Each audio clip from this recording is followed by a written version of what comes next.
All right, everybody, welcome back to an episode of Beers by the Ivy. Appreciate you being here. Let's just jump right into it. This is going to be a Cubs emotional podcast, nothing short of it. Complete fandom, maybe even less factual, but just going to jump into it and hopefully capture the minds and the hearts of us Cubs fans, how we kind of currently feel about the team. I'll tell you right now that the fear of playing the Brewers is that those guys never have bad games. The Brewers they always play B- to B+. They don't play A a lot. And they never play C. Cubs are the opposite. Cubs play A+ baseball. Everyone's all in. Everyone's hitting. Pitching's incredible. Or they just play like C baseball, where they just get shelled, don't get a lot of hits, maybe 2 home runs like Saturday, and we're like, oh God, here we go. What team's gonna show up? This is gut check time. What team is gonna show up for the Chicago Cubs?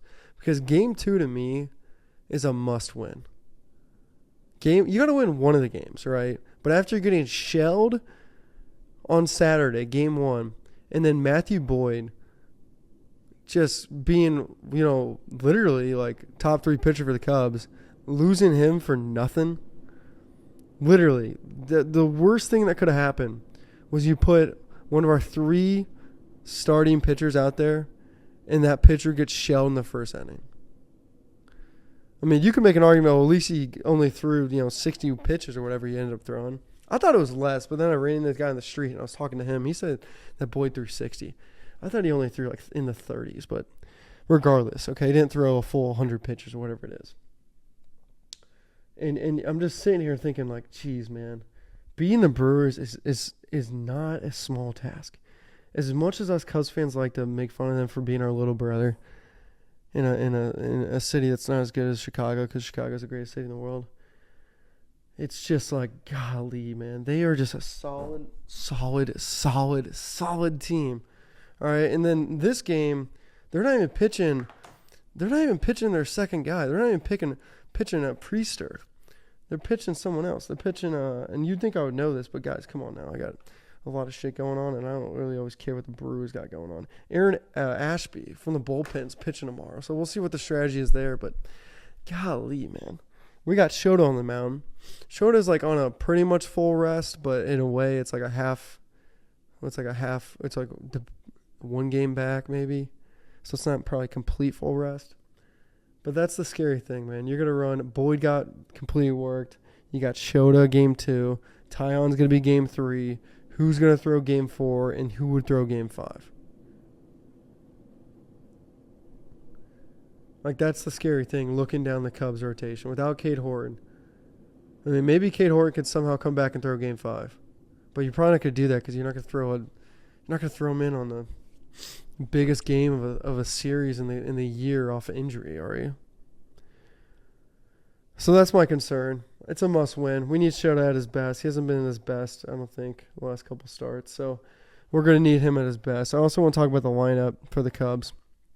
We'll just jump into it. Michael Busch, keep Michael Busch. Nico Horner, keep Nico Horner. Kyle Tucker switching to the 3 spot. This is where Kyle Tucker's got to go make that big money again.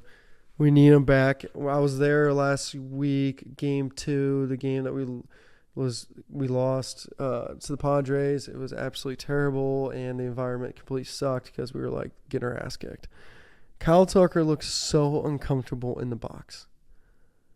He looked just stationary, unflexible in the box. Not the same swagger where he's hunting pitches at the plate.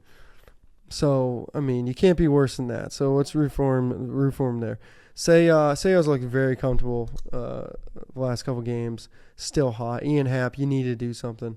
You got to do something, Ian Happ. You can't just sit around and be the longest tenured Cub and not have consistent freaking performance. You got a home run on a game that your team got your ass kicked. Does not count. Got to be better, bro. Got to be better. Carson Kelly. Enough said about Carson Kelly. I think he's had a good run here. P.Car Armstrong. This is my big thing about P.Car Armstrong. Is P.Car Armstrong, no one's talking about this, but I'll talk about it. P.Car Armstrong is a gamer. P.Car Armstrong is a competitor. P.Car Armstrong plays better in big games. If you want to see how P.Car Armstrong plays great, then put him in big games. If you want to see how P.Car Armstrong plays terrible, then put him in some game that doesn't matter. He's just one of those people. He's one of those competitors. A lot of people don't have that. Trust me, Pete has that. I can tell. All right, I know when people have that edge to them that they look for the bright lights. And Pete Crow Armstrong has it. Why is Pete Crow Armstrong batting 7? Because Pete Crow Armstrong was chasing pitches for an entire month. He was chasing pitches for an entire freaking month. Okay, he hasn't been doing that as much. He did a little bit in the Padres series, but he's settled down a little bit. Why is he settled down? Because the games are getting more important. I would like to see Pete Crow Armstrong up higher in the order. And I think that would be a good strategy move to put him higher in the order. All right? Dansby Swanson, batting 8. Matt Shaw, 9. Don't worry about Shaw. Okay? I keep saying it. I said it from the very get-go. First guy on the internet to like Matt Shaw was me. Straight up. Spring training. I was like, Matt Shaw's going to be our guy. We don't need anyone else. Get everyone else away. Matt Shaw will be the starting third baseman, and we're going to have no problems with him. Okay? It's his first postseason. I said this to begin the season.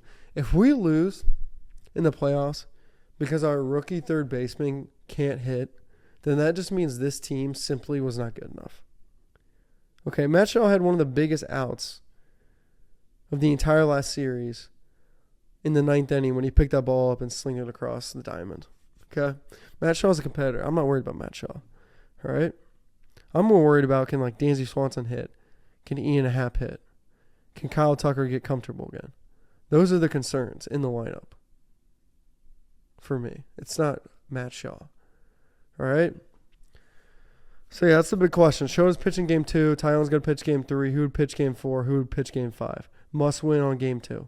Absolute must win Monday night, game 2 for the Chicago Cubs.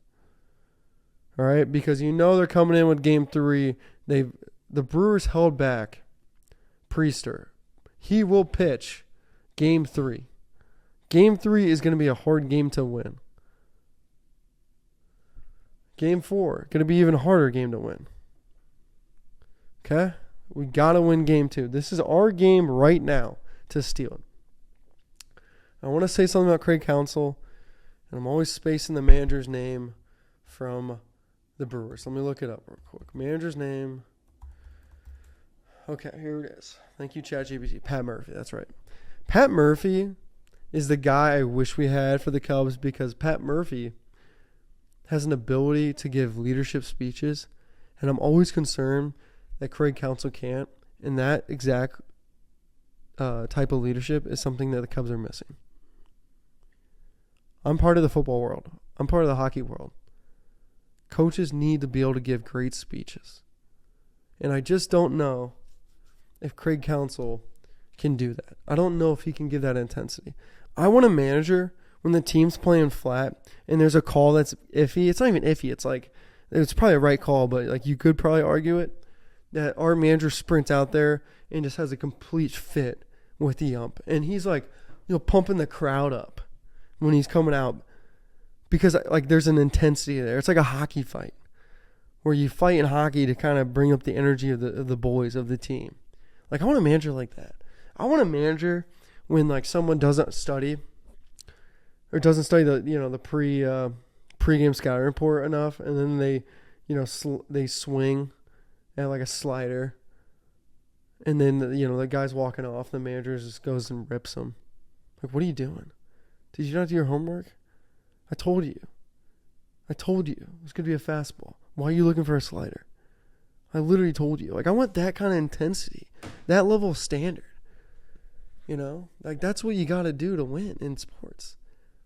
There's a correlation to being prepared and winning, always. And with the Cubbies, man, it's just inconsistency tells me that the leadership's not great. And the consistency from the Brewers tells me that their leadership is great. They just don't normally get to A's because they don't have the talent to get there. We do on the Cubs roster. I was talking to this guy on the street. I always wear my Beers by the Ivy merch. You can check that out at Sports World Chicago online, Wrigleyville Sports in-store, Clark Street Sports in-store, Obvious shirts, and now we're actually at Sluggers even. Yeah, we have a hat at Sluggers, Beers by the Ivy hat on the right side. It says Sluggers with the Sluggers logo. It's the green hat. Check it out. Beers by the Ivy.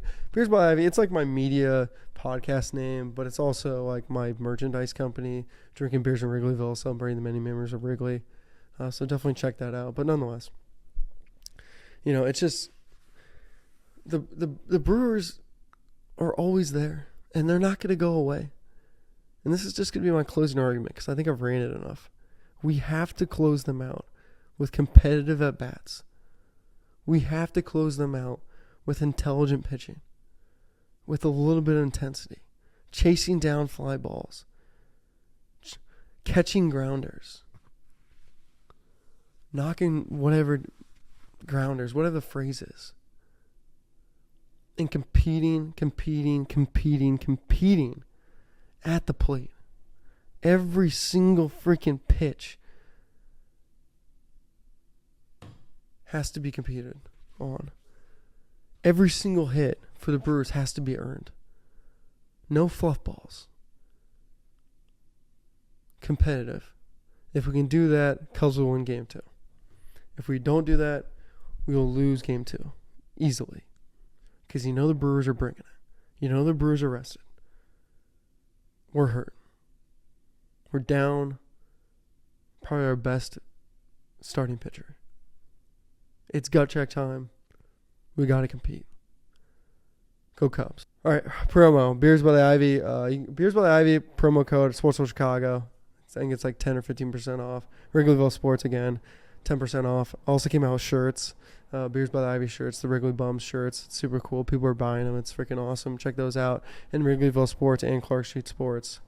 And I got Oregon beating Indiana this upcoming week. NFL slate was pretty good. Amazing how the Colts are doing. The Cardinals are the most embarrassing football team I've ever seen. The fact that running back drops the ball. The fact that Kyler Murray gets hit in the hands on a snap and fumbles, and then a couple minutes later or one drive later, the running back drops the ball before it goes in the end zone. And then the Titans, the worst team in the NFL, come back from a 10-plus point deficit and win the game. Just tells you everything you need to know about what a dumpster fire the Cardinals are.